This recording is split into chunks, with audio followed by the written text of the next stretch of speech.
पुनः उनसे मिलने के लिए कुरुक्षेत्र के लिए महाराज गए हुए हैं। नंद बाबा यशोदा मैया श्री कृष्ण बलराम अपनी गोद में बैठाकर स्नेह करते, भैया लाला तुझे 100 साल बीत गए, तू आज भी बिल्कुल वैसे की वैसा है, जैसा पहले था वैसे अभी भी है। भगवान का शरीर कभी परिवर्तन नहीं होता है, भगवान एक जैसे रहते हैं। हमारे आपके जीवन में परिवर्तन होता है, लेकिन भगवान के रूप रंग में परिवर्तन नहीं होता। जैसे भगवान कल थे वैसे ही आज भगवान है। लेकिन बलराम जी के सामने कृष्ण जी की चलती नहीं थी। और सुभद्रा भी महाराज अर्जुन से ही विवाह करना चाहते थे। श्री कृष्ण का अर्जुन, अगर मेरी बहन से सुभद्रा से तुझे विवाह करना मैं करने की प्रेरणा दे रहा हूँ, मैं उसका भाई हूँ, तो मैं जो कहूंगा वही कार्य करना। बोले क्या करूं? बोले अपने रूप को अलंकृत करना पड़ेगा। आप एक सन्यासी के रूप में वेशभूषा में आना, और आपको दाऊ भैया प्रणाम करने के लिए आएंगे, देखकर डरना नहीं। अगर रूप कहीं कुछ भी लेस मात्र अलंकृत हुआ, दाऊ भैया तुरंत काम तमाम कर देंगे। ये अगर काम कर लो तो मैं अभी सुभद्रा का विवाह, अपनी बहन का विवाह तुम्हारे साथ कर दूं। और नहीं तो दुर्योधन साथ हो, तो दुर्योधन साथ वो चाहती नहीं है, और वो अर्जुन को चाहती है। बोले मैं पहचानूंगा कैसे? और सुभद्रा को कह दिया कि यहाँ पर तुम आना तो जिस किचन में बैठना भोजन बनाने के लिए, वहां से तुम धीरे से बोलना अर्जुन। जो अर्जुन बोलोगी तो जो सन्यासी थोड़ा सा सकबकाएगा, समझ जाना वही अर्जुन है। सारी रूपरेखाएं भगवान ने बना दिया। अब इधर महाराज संत महात्मा की मंडली आई, साथ में अर्जुन जी सन्यासी का भेष धारण करके सामने सम्मुख बैठे हुए हैं। दाऊ भैया सेवा करते हैं, प्रणाम करते हैं, तिलक चंदन बंदन करते हैं, लेकिन अर्जुन जी अंदर से डरते डरते बेचारे भयभीत रहते हैं, कहीं ऐसा ना हो जाए कोई बात। कहे बोलना बिल्कुल नहीं, हम बताएं कि मौन है। महाराज जी कुछ बोलते नहीं, अगर बोल दोगे तुरंत दाऊ भैया बात पकड़ लेंगे, और बात पकड़ लेंगे मामला गड़बड़ हो जाएगा। उन्होंने कहा था किचन से, रसोई से एक बार तुम केवल अर्जुन कहना, जो हल्का शरीर शिथिल होगा 19-20 समझ जाना यही अर्जुन है, बाकी सब उनके साथ के रहने वाले हैं। तो वहीं से देख के महाराज भोजन करते हुए धीरे से आवाज लगा कि अर्जुन। महाराज पीछे कोई पूछने वाले, वो सोचे दाऊ भैया तो नहीं है, तो समझ गए कि यही अर्जुन है महाराज। ऐसी भगवान की लीला हुई, और सुभद्रा का विवाह अर्जुन के साथ में हुआ। जैसे अर्जुन के साथ में हुआ, सन्यासी का वेश बनाकर आए थे, उन्होंने सुभद्रा का हरण कर लिया, और बलराम जी अत्यंत क्रोधित हो गए, भयभीत हो गए। कथा सुनाए कि मेरी प्रेरणा थी। बोले तुम डरते क्यों थे? बोले भैया आपसे हिम्मत नहीं ले पा रहे थे बात करने का, इसलिए मैंने ऐसा सारे कार्य को षड्यंत्र रचा कि मैं आपसे प्रार्थी चाहता हूँ, क्षमा चाहता हूँ। हमारी बहन अर्जुन से स्नेह करती थी, इसलिए मैंने ऐसी सारी व्यवस्थाएं को व्यवस्थित करने का प्रयास किया। बहुत सुंदर महाराज ऐसे सुंदर स्वरूप में उपस्थित होते हुए, अब एक ही स्वरूप में आप ये समझते नवगे योगेश्वर की कथा है। सब कर फल रघुपत पद प्रेमा, कहीं बिरको में पावे छीमा। सारे कथाओं का सार पे अब आप फिर पुनः आ जाइए, क्योंकि कथा के रूपरेखा को, समय को अलंकृत देखते हुए अपने कार्य को उपस्थित देखते रहिए, क्योंकि अभी जन्मोत्सव का भी बच्चे का बर्थडे का स्वरूप है, तो आप सभी लोग यहाँ पर सुंदर उत्सव लोग मनाएंगे, आनंद लेंगे, वो भी ठीक है, कोई बुराई नहीं है। देखिए जन्मोत्सव अगर भगवान के स्वरूप में मनाते हैं तो कोई बुराई नहीं है। हमारे यहाँ केवल दीपक को मुख से बुझाने का रोक है कि मुख से न बुझाओ, दीपक को जलाकर ठाकुर जी के चरणों में रख दो, ठाकुर जी को प्रणाम कर दो, चंदन लगा दो, उसके बाद अपने आप में सब आनंद लो। एक विषय है तो पूर्ण नहीं कर पाते हैं। श्री दत्तात्रेय जी महाराज जी ने 24 गुरु बनाकर हमको सुंदर शिक्षा दी है, नीति दी है। बोले महाराज एक बार धर्मों के ज्ञाता राजा यदु श्री दत्तात्रेय जी महाराज ने पूछा, आप कर्म तो करते हैं नहीं, फिर संसार में कैसे रहना चाहिए, इसका ज्ञान आपको कैसे होता है? दत्तात्रेय जी महाराज कहते हैं मेरे 24 गुरु हैं। बोले हमको उत्तर दीजिए। बोले पृथ्वी को मैं गुरु बनाया। बोले आपको उससे क्या शिक्षा मिला? उससे हमको धैर्य की शिक्षा मिली कि कोई अच्छा बुरा सही गलत कुछ भी कार्य करे धैर्यता से कार्य लेना चाहिए, वो भी मेरा गुरु है। बोले वाह। बोले दूसरा, बोले मैंने वायु को गुरु बनाया। वायु को इसलिए गुरु बनाया जो असंग है, उसका संग कर लेगा तो असंग हो जाएगा, अच्छे का संग कर लेगा अच्छा हो जाएगा। वो किसी की क्षमता को नहीं मानता, हमारे लिए समाज में सब एक हैं। बोले मैंने जल को गुरु बनाया। बोले जल से क्या शिक्षा लिया? बोले मधुरता का शिक्षा लिया। अच्छे कपड़े को साफ, गंदे कपड़े को साफ कर देता है, और उसी जल से हम अच्छे को नहा लेते हैं। संग का जैसा असर होता है। एक जल होता है, जो चाय में पड़ता है 10 रुपए कप बिक जाता है, वही जल दूध में पड़ता है 50 रुपए लीटर बिक जाता है। और वही जल का संग गंदे कपड़े के साथ होता है तो गंदे कपड़े को साफ कर देता है, और वही जल का संग कीचड़ के साथ होता है तो काला हो जाता है। इसलिए संग अच्छा करना चाहिए। मैंने जल को भी गुरु बनाया। बोले मैंने चंद्रमा को गुरु बनाया। चंद्रमा घटती है और बढ़ती है, ऐसे हमारे जीवन में उतार चढ़ाव होगा। कभी हम बहुत आगे तक चले जाएंगे और कभी बहुत पीछे तक चले जाएंगे। इसलिए उससे उतार और चढ़ाव से हमको घबराना नहीं चाहिए। इसको शिक्षा दे रहा था अपने बच्चों को और अपनी पत्नियों को, एक कबूतर को शिक्षा दे रहा था। और पहली आया, जाल बिछाया, दाना डाला और बच्चे आकर उसमें फंस गए। गा रहे थे वही कि एक पहली आएगा, जाल बिछाएगा, दाना डालेगा, फंसना नहीं, तो बच्चा आकर बैठ गया। पत्नी ऊपर उड़ती रही, वो भी गाती रही, एक पहली आएगा, जाल बिछाएगा, दाना डालेगा, फंसना नहीं। सोची जब मेरे बच्चे नहीं तो मैं किस काम की, मेरा क्या अस्तित्व है। वो भी आकर वहीं पे बैठ गई। और कबूतर जो सबको शिक्षा देता रहा, वो कहा जब मेरी पत्नी नहीं, मेरे बच्चे नहीं, मेरा परिवार नहीं, मेरा जीवन किस काम का। वो भी आकर उसी जीवन में बैठ गए जाल में। और पहले ने पूरे जाल को लिया और लेकर महाराज 9-2 11 हो गया। इसलिए आसक्ति में फंसना नहीं चाहिए। अरे पुत्र आपका काम नहीं देगा, पुत्री आपका काम नहीं देगा, परिवार आपका काम नहीं देगा। आप स्वतंत्र हैं, आपका काम परमात्मा देगा। इसलिए मन को हिरास नहीं करना चाहिए। बोले भैया पतंग को मैंने गुरु बनाया। बोले उसको क्या लिए? बोले मोह। एक डोरी पर पतंग उड़ती है और उड़ती उड़ती उड़ती उसकी डोरी नीचे रहती है। पतंग चाहे जितना देर तक उड़ती रहे, उड़ाते रहो पतंग को, लेकिन अगर कहीं डोरी कट जाएगी तो पतंग का पता नहीं लगेगा पतंग कहाँ गई। इसकी डोरी को संभाल कर रखो। मैंने उसको गुरु बनाया। बोले अच्छा। बोले भैया मैंने हाथी को गुरु बनाया। बोले हाथी को क्यों गुरु बनाया? बोले हाथी को इसलिए गुरु बनाया, जो हाथी को पकड़ने वाले आते हैं वो कागज के पुतले को हाथी जैसे बहुरूप बनाते हैं। और हाथी मोह बस उस समझता कि मेरी हथनी वहां पर खड़ी हुई है और नीचे गड्ढा रहता है, उसके ऊपर कागज के स्वरूप को अनुकरण करते हुए उस हथनी को खड़ा करके रखते हैं। और जैसे हाथी दूर से आते हुए देखता है, वो मोह बस जाकर जैसे फंसता है और जैसे उसके पास में आने का स्वरूप सोचता है और धड़ाम से महाराज उस गड्ढे में गिर जाता है और हाथी बंदी बना लिया जाता है। हाथी ऐसे ही पकड़े जाते हैं। मैंने इसलिए मोह ज्यादा नहीं करना चाहिए। इसको मैंने गुरु बनाया है। बहुत सारे ऐसे भैया, अब आप किसको गुरु बनाते हैं आप अपना स्वयं समझिए। बहुत सारे हैं शहद निकालने वाले भैया, बहुत ऐसे हैं। हिरण को गुरु बनाए, मछली को गुरु बनाए। बोले मछली को गुरु बना कर क्या पाए? बोले मछली को मैंने इसलिए गुरु बनाया कि जीवा के स्वाद के चक्कर में नहीं पड़ना चाहिए, खाने के चक्कर में। मछुआरे आते हैं अपनी बंसी में खाद्य पदार्थ लगाते हैं और जीवा की लोलुपता बस मछली खाने को आती है और उसमें तार लग जाता है, वो तड़पती रहती है लेकिन निकल नहीं पाती। इसलिए मैंने मछली को भी गुरु बनाया। बोले अच्छा। बोले मैंने भैया एक वैसे को भी अपने गुरु बनाया। बोले भैया उससे आपने क्या शिक्षा लिया?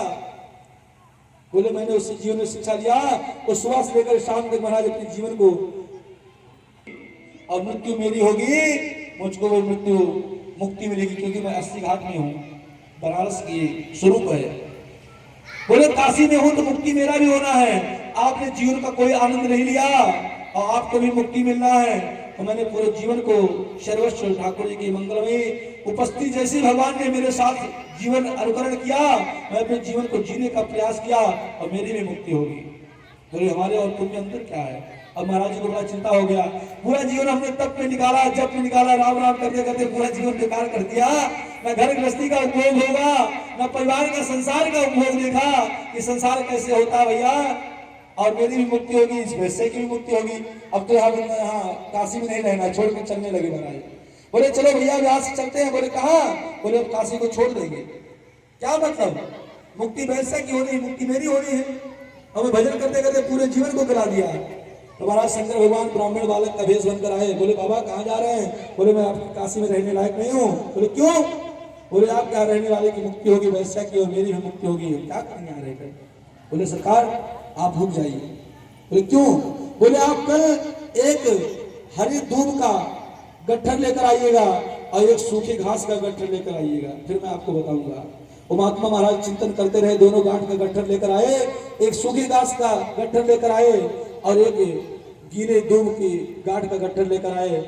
उन्होंने कहा महात्मन ये आपके सामने अग्नि है, इस दोनों में अग्नि लगा दो।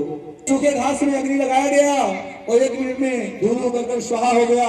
और गीले घास में अग्नि लगाया गया और चटपट कटपट करते करते 20 दिन महाराज जलती रही। स्वाहा तो हुआ लेकिन 20 दिन तड़पती रही, जलती रही, टूटती रही, मरोड़ती रही। महाराज उसका जीवन ऐसे हुआ। बोले कुछ समझे? बोले ना। बोले आप सूखी घास हो और ये वैसा ये गीली घास है। आवाज नहीं आई। कृष्णा कृष्णा हरे हरे, हरे राम राम राम हरे हरे। हाँ, बच्चे का आवाज सबसे बढ़िया है। देखिए आपके सामने दीवार पर हमारे पेंटर भैया बैठे हैं, हरिओम जी। मैंने उनसे कहा भैया महामंत्र लिख देना और ये लिख देना, तो 2 चीज सबको स्मरण में रहेगा। अगर घर में संकट आएगा इस छोर को पकड़ लेंगे और इस छोर से सीधे उस छोर पे पहुंच जाएंगे, बस जीवन का नैया पार हो जाएगी। इसीलिए दोनों छोर पे लिखाया गया है। पहली छोर पे इसको पढ़िए और दूसरी छोर पे महामंत्र का चालू कर दीजिए जब करना। ये जीवन का सिद्धांत है, ये जीवन का धरोहर है। एक बार हमारे पिंटर भैया एक बार जोरदार ताली द्वारा अभिनंदन करेंगे। बोले इस प्रकार भैया श्रीमद रूप में कोई सब चीज से परिपूर्ण नहीं है और न कोई पूर्ण हो पाएगा। कथा का सार ही निचोड़ केवल भगवत नाम ही है। 18,000 श्लोकों का एक ही श्लोक लास्ट में देखिए विष्णुदेव भगवान कहते हैं। ऐसी बात में फिर कथा विराम की जाती है। तो इस श्लोक को सभी लोग बोलेंगे, प्रयास करेंगे सब। नाम संकीर्तनम यस्य, नाम संकीर्तनम यस्य, नाम संकीर्तनम यस्य, सर्व पाप प्रणाशनम, सर्व पाप प्रणाशनम, प्रणामो दुःख समनस्तम, प्रणामो दुःख समनस्तम, तम नमामि हरिं परम, तम नमामि हरिं परम, तम नमामि हरिं परम, तम नमामि हरिं परम। हरे नमः, हरे नमः, हरे नमः, हरे नमः, हरे नमः, हरे नमः। नाम संकीर्तनम यस्य सर्व पाप प्रणाशनम, प्रणामो दुःख समनस्तम, तम नमामि हरिं परम। ये भागवत जी का विश्राम श्लोक है। अब प्रारंभ कहा हुआ जन्माद्यस्य यतोर्भयादितरतश्चार्थेषु विज्ञास्वात् तेने ब्रह्महृदाय आदिकवये मुह्यन्ति सूरया तेजो वारिमृदां यथा विनिमयो यत्र सर्गो मृषा धाम्ना स्वेन सदा निरस्तगोपं सत्यं परं धीमहि। प्रारंभ कहा हुआ सत्यम परम धीमहि, सत्य से। जन्माद्यस्य, जन्म का आदि और अंत क्या है? यहाँ से प्रारंभ हुआ तो जन्म का आदि अंत किसके लिए है? नाम संकीर्तन यस्य। दोनों केवल एक करना है। जन्माद्यस्य यतोन भयादि तरतश। जन्म आपका किस लिए हुआ? नाम संकीर्तनम यस्य सर्व पाप प्रणाशनम, प्रणामो दुःख समन। स्वरूप सरलता के प्रतिमूर्ति और बड़े ही श्रेष्ठ हमारा आपके स्वरूप का अनुकरण कराने वाले हमारे श्री, आप लोग सभी लोग जानते हैं, किसी को कुछ बताने की जरूरत नहीं। आदरणीय श्री अरुण दीक्षित भैया, एक बार जोरदार ताली द्वारा आप लोग अभिनंदन करेंगे मेरे भैया का कि आपके द्वारा मुलाकात हुई। आप सीतापुर में उपस्थित थे और समस्त के जो स्वजन हैं और परिवार के जन हैं, मैं सबको नाम से आप लोगों को भली भात परिपूर्ण ज्ञान पहले ही पूर्व में इसलिए मैंने सूचित कर दिया। उपस्थित अनुपम भाई जो कि आनंद पे आप सभी लोग सुंदर भजन की प्रस्तुतिकरण करते रहे, एक बार जोरदार ताली द्वारा आप लोग अभिनंदन करेंगे। जैसा नाम वैसा गुण। तुम्हारे भैया ढोलक पे मास्टर, ढोलक मास्टर ही है भाई, जो कार्य करे वो मास्टर ही उसका। तो ऐसे हमारे, और जैसे नाम हो वैसे चंचल भी है, कृष्ण नाम है तो कृष्ण जैसे स्वरूप भी है, ऐसे हमारे कृष्ण भाई के बाद जोरदार ताली द्वारा आप लोग अभिनंदन करेंगे। बहुत ही अच्छे बालक है, अभी इनको बहुत जीवन में तरक्की करना है। अभी इनकी प्रारंभिक शिक्षा है, अभी अपने स्वरूप में उपस्थित हुए हैं। अभी संसार बहुत बड़ा है और उसमें भी इनको सबसे अग्रसर एक समय ऐसा होगा, आप सभी हम लोग जितने भी टीम दिख रहे हैं कि महाराज बड़े बड़े जैसे औलाद होता है जब नदियां चलती हैं, पानी का प्रवाह होता है, गंगा जी अपनी मार्ग से प्रशस्त होती हैं, उनका एक रास्ता रहता है गंगा सागर में विलीन होना। अगर छोटी मोटी पर्वत और श्रृंखला मिलती है उसको तोड़ देती हैं, और बड़ी मिलती तो बहा देती महाराज, लेकिन उनका एक लक्ष्य होता है गंगा सागर में विलीन होना। अगर बीच में फंस गए तो महाराज अपने लक्ष्य को प्राप्त नहीं कर पाएंगे। तो हम आप सभी लोग अपने लक्ष्य के लिए आगे अग्रसर हैं। तो ऐसे हमारे समस्त भाई परिकर अपने कार्य के लिए प्रेरित हैं। एक बार सभी भाइयों के बाद जोरदार तालियां करेंगे। और साथ में आप लोग जो कथा का सुंदर ये अनुकरण कर रहे हैं, कथा देख रहे हैं, ये कथा यूट्यूब चैनल के माध्यम से मेरे राम हनुमान दास जी, ये मेरा छोटा अनुज है, भाई है। मैं इसको हास्य प्रयास में डांटता भी रहता हूँ, भाई कर्तव्य है मेरा। कोई ऐसा ना हो जाए कि बिगड़ने की आशंका, इसलिए हमेशा डांटने का प्रयास रहता है। छोटों का बड़ों का ये कर्तव्य होता है और समझते रहते हैं। अभी 2 दिन पहले बहुत अच्छा हुआ, जहाँ पर मैं उनको भेजा था हमारे क्षेत्र में कि समीपस्थ स्वयंभू श्री बालाजी महाराज जी का प्रादुर्भाव हुआ था। वहाँ बहुत विशाल जागरण और बहुत अच्छी भजन संध्या, उसमें 40 लोगों की कमेटी, 40 लोग ने प्रस्तुतिकरण करते हुए, उम्र देखने में छोटी है लेकिन उस स्वयंभू बालाजी के भगवान की कृपा से, मेरा कुछ भी नहीं, मैं तो जानता भी नहीं हूँ, महंत स्वरूप में उन लोगों ने दर्जा देकर इस मंदिर का और सुंदरीकरण हो, विवेक पांडे को अलंकृत किया है नाम प्रस्तुतिकरण के बाद। जोरदार कार्य द्वारा अभिनंदन करें। और सारे कार्य को ये संभालता है। ये जो आप देख रहे हैं कथा जो चल रही है, ऐसा नहीं है, यहाँ नेटवर्क की थोड़ा प्रॉब्लम है, लेकिन फिर भी यूट्यूब चैनल के माध्यम से आप सभी लोग कथा का रसास्वादन कर सकते हैं। मेरा नाम केवल रखा हुआ था हनुमान दास। ये नाम को मेरे नाम जोड़ने वाले यही है। बोले मेरे नाम कहने से केवल आपका ही प्रारंभ हो जाता है, और हनुमान दास कहने से 200-300 आदमी जो कोई चेहरा पहचाने को वही जान पाएगा। तो भगवान की सब लीला है। मेरे नाम हनुमान दास जी यूट्यूब चैनल के माध्यम से ठाकुर जी कृपा से भी 1 मई से अयोध्या की समीपस्थ कथा है, उसको भी आप दर्शन कर पाएंगे चैनल के माध्यम से। और 8 मई से कुशमोहनपुर में, सुल्तानपुर जनपद में, वहां से कथा प्रारंभ हो, लाइव प्रसारण रहेगा। तो आप उसको भी हमारे यूट्यूब चैनल के माध्यम से दर्शन कर पाएंगे और जुड़े रहेंगे। तो आगामी जो भी कथाएं होंगी आप लोग उसका आनंद लेते रहेंगे और चैनल को सब्सक्राइब करते रहेंगे। जीवन में हम आप सभी लोग इस सत्संग की प्रभाव को लेकर आगे बढ़ने के लिए उपस्थित हो रहे हैं, क्योंकि सत्संग की सविता कभी छोटी कभी बड़ी नहीं होती है, एक ही स्वरूप होता है। तो ऐसे हमारे विवेक पांडे की जोरदार ताली द्वारा आप लोग अभिनंदन करेंगे।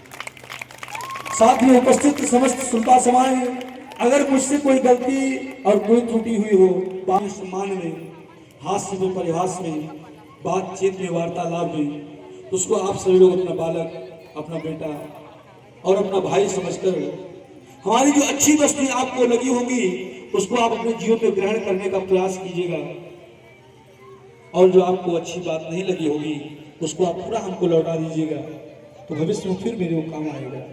इसलिए अगर आपको जो भी अच्छी चीजें लगी होगी, मैंने सुंदरीकरण करने का प्रयास किया कि एक शब्द भी अगर आप जीवन में अनुकरण कर लेंगे तो आपका जीवन परम मंगल में हो जाएगा। अगर कोई त्रुटि हुई हो उसके लिए मैं क्षमा प्रार्थी, और मेरे इस कमेटी की टीम की जो वजह से अगर किसी को कोई दिक्कत, कोई तकलीफ, कोई शिकवा शिकायत हुई होगी किसी भी प्रकार की, मैं अपनी टीम और अपनी स्वरूप अनुसार सबकी तरफ से मैं स्वयं आप लोगों से निवेदन करता हूँ कि उस त्रुटि को क्षमा करते हुए देने का आप सब लोग आशा करेंगे कि जीवन में और सुंदर तरक्की होती जाए और हम सभी लोग आगे बढ़ते जाएं। एक बार जोरदार हमारे समस्त कमेटी वाले के ताली द्वारा अग्रणी, जिसमें इसमें सब हैं, वो चाहे टेंट वाले हैं, चाहे साउंड वाले भैया हुए, चाहे वादन है, चाहे गायन है, जितने हैं ये सब अपने एक हैं, क्योंकि एक ट्रेन का इंजन एक होता है और डिब्बा अनेक होते हैं। इंजन एक है, लेकिन अगर डिब्बा नहीं रहेगा तो इंजन अकेला क्या करेगा, पटरी पर दौड़ता रह जाए, कुछ नहीं होगा। और लेकिन डिब्बा में भी स्वरूप अलग है, एसी डिब्बे अलग है, जनरल अलग है और रिजर्वेशन अलग है। तो हम आप सभी लोग अलग अलग अपने स्वरूपानुसार डिब्बे के स्वरूप में कार्य को अलंकृत कर रहे हैं, लेकिन सब हमारे इंजन है, सब हमारे डिब्बे हैं। तो पहले इंजन का कार्य जो ड्राइवर रहता है, वो पीछे जो डिब्बा जनरल लगा रहता है उसके पीछे भी गार्ड रहता है, वो गार्ड से लेकर और इंजन तक का कार्य पूरा वो संभालते हैं। तो ऐसे हम आप सभी लोग मिलकर इस कार्य को नवीनीकरण बनाने का प्रयास की बात जोरदार सभी भाइयों की ताली द्वारा आपको स्वागत करेंगे। अवस्थी जी की आप सभी लोग आशीर्वाद प्रदान करें। इनका जीवन ये विचार रखते हैं, मैंने इनको 7 दिन में एक चीज रखा है, इनको जो कहना होता है वो आपके मुख के सामने कह देंगे, तो चाहे आपको अच्छा लगे चाहे बुरा लगे, उससे मतलब नहीं है। तो ये सबसे बड़ी अच्छाई है, ये चाटुकारिता का कार्य नहीं है। जो कहना होगा स्पष्टीकरण उन्होंने कह दिया। अगर वो अच्छा लग रहा तो आप उसको स्वीकार करें, और बुरा लग रहा तो थोड़ी देर के लिए दूर हो जाए। वैसे सज्जन मिलना भी बहुत मुश्किल है। हमारे भैया के बाद जोरदार ताली वाला। अब आइए हम सभी लोग अपने स्वरूप को, आप सभी लोग, मैं भैया चौकी स्वरूप में इस तखत पर अलंकृत हो बैठा हूं, और आप सभी लोग कहां बैठे हैं? जमीन पर। तो भैया चौकीदार बड़ा होता है कि जमींदार बड़ा होता है? आप लोग जमींदार हैं भैया, अपनी हैसियत है। क्योंकि अगर श्रोता के सामने वक्ता न रहे, वक्ता के सामने श्रोता न रहे, तो आनंद नहीं आता। तो ऐसे आप सभी लोगों हमसे श्रेष्ठ हो। अगर आप लोग इतना समय, अपनी अनमोल कीमती समय ना देते, तो शायद ये रस प्रवाह ना हो पाता। और न ये रस प्रवाह होता है, न आगे आगामी रस का कुछ अंदर से निष्कर्ष आता है। क्योंकि जब प्रेम का उद्गार होता है, तो उस रस का निष्कर्ष होता है। और उस निष्कर्ष करने वाले हमारे आपके बीच उपस्थित हमारे अरुण भैया के माध्यम से ऐसा सुंदर कार्य हुआ के बाद सभी भक्तों की बात जोरदार ताली द्वारा अभिनंदन करेंगे। साथ में उपस्थित हमारे श्री राम नरेश अवस्थी जी की जो 5 पुत्रियां हैं, मैंने नाम आपको बता दिया। ये अपने तन मन धन से सारे कार्य को, क्योंकि भैया इंजन चल रहा है तो उसमें तेल लग रहा है, बिना तेल के इंजन नहीं चलता है, तो बिना भोजन के भजन नहीं होता है। तो सारे भोजन की व्यवस्थाएं, सारे खाना पीना बनाना, भोजन बनाना, और जो उनके छोटे नन्हे बच्चे हैं, अपने बच्चों का बेपरवाह करते हुए अपने कार्य में हमेशा अनवरत रहे महाराज। और न किसी संकोच, न सोच, न कोई चिंता, कोई भी कार्य हो महाराज एक बार कहना नहीं पड़ता था। सारे कार्य से उपस्थित होते हुए ऐसे सभी बहनों की बार जोरदार ताली द्वारा अभिनंदन करेंगे। ऐसे 5 बहनों का जीवन एक साथ एक समूह में इस समाज में बना रहे महाराज, और जीवन यही एक उद्गार है। ऐसे स्वरूप में हमारे आपके बीच में केवल 2 मिनट के समय के अंतराल में हम सभी लोग, क्योंकि आरती की पावन मेला में उपस्थित होते होते एक बार भगवान के उस नाम का रस का बदला पीते हुए, क्योंकि ये जो आप लोग रस पीते हैं महाराज, ये जो आप लोग पीते हैं, हम सब परदेसी हैं, एक दिन आए अगले दिन चले गए महाराज। इसलिए ऐसे उस अलंकृत उस सैलाब को देखते हुए अपने आप को, क्योंकि तो मिलेंगे दोबारा, मिलने आज कहते था हमारा तुम्हारा, मिलने आज कहते था हमारा तुम्हारा। रही जिंदगी तो, रही जिंदगी तो मिलेंगे दोबारा, मिलने आज कहते था हमारा तुम्हारा, मिलने आज कहते था हमारा तुम्हारा।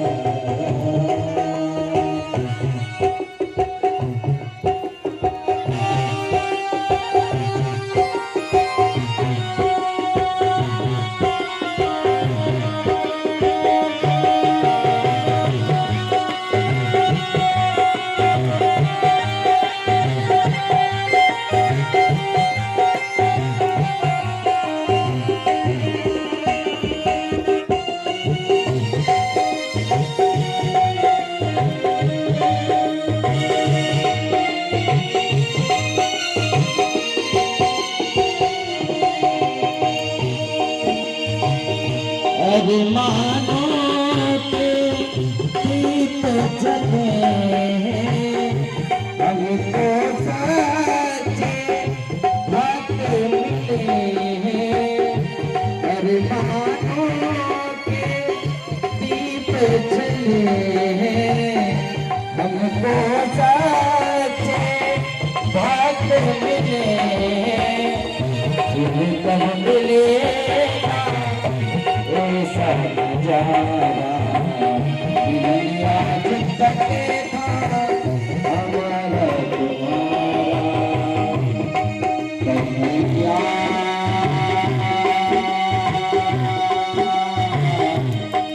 कन्हैया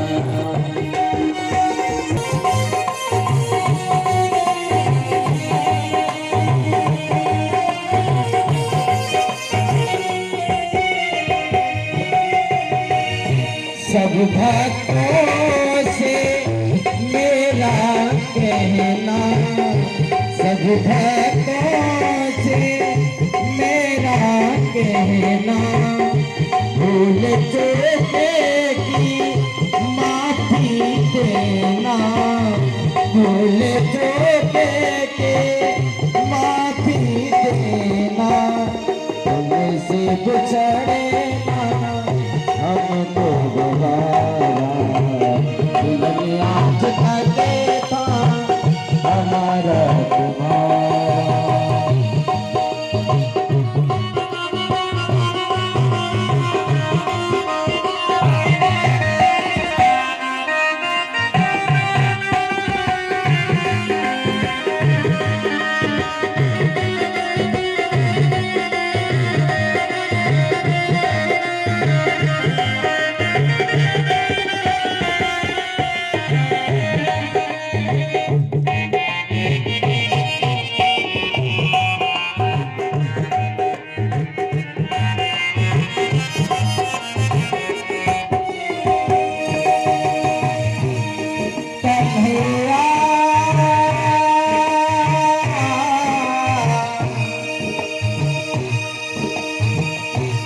कन्हैया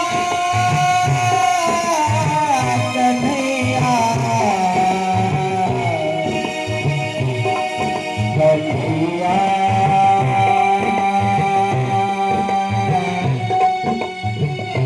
कन्हैया कथात्र भरे को भूल न जाना, प्रभु चरणों से ध्यान लगाना, कथात्र भरे को भूल न जाना, प्रभु चरणों से ध्यान लगाना, इसी से बनेगा जगत तुम्हारा, दुनिया जगत का हमारा तुम्हारा।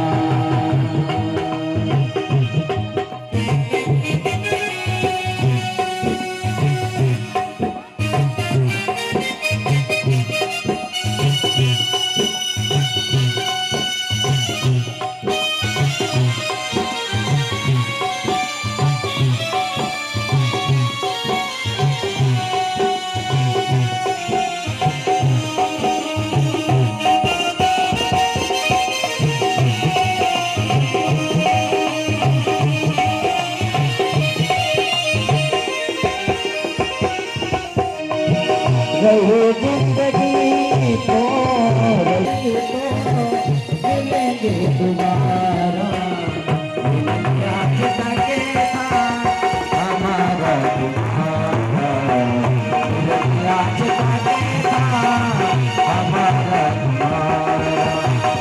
रहो जिंदगी तो रहो जिंदगी तो मिलेंगे दोबारा,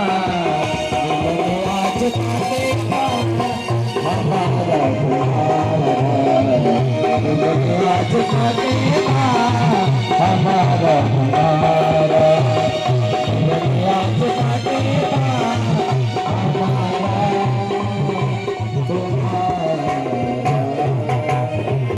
बिहारी तेरी आरती गाऊं, आरती गाऊं प्यारे तुझको जाऊं, आरती गाऊं प्यारे तुझको जाऊं, श्याम सुंदरी तेरी आरती गाऊं, बानी बिहारी तेरी आरती गाऊं, मोरे मुकुट प्रभु शीश पे सोए, मोरे मुकुट मोरे मुकुट मोरे मुकुट प्रभु शीश पे सोए, प्यारी मैं मेरो मन मोहे, एक छवि बलिहारी जाऊं, गाऊं चरणों से निकली है गंगा मैया प्यारे चरणों से निकली है दुनिया सारी मैं उन चरणों के दर्शन पाऊं माटी तुम्हारी तेरी आरत गाऊं शान सुंदरी तेरी आरत गाऊं दास अनाथ के नाथ आते हैं सुख दुख जीवन प्यारे साथ आते हैं दास अनाथ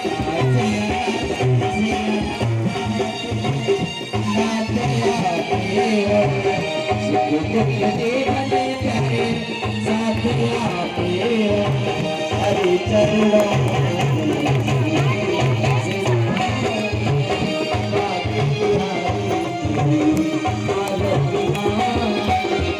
श्री हरिदास के प्यारे हरिदास हरिदास हरिदास के प्यारे